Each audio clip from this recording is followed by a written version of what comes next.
Hi guys! Assalamualaikum! A day in my life as a grade 7 student at 13 years old and taga Esperanza.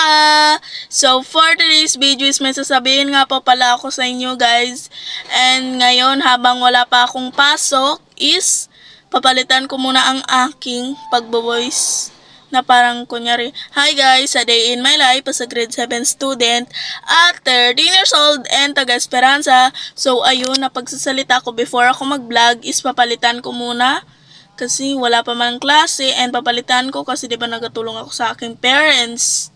And kapag nagtutulong ako sa aking parents, ang sasabihin ko is, hi guys, a day in my life as a tindera ng aking pamilya. Pamilya? Aking parents nagtitinda pala, ganun, na parang bang ganun. Basta abangan nyo na lang sa aking mga vlog kapag nagtitinda. And kapag hindi ako nagtitinda, ganun din ang sasabihin ko yung grade 7 student. Hindi ko muna papalitan ng grade 8 kasi wala pa naman pasok eh, ba? Diba?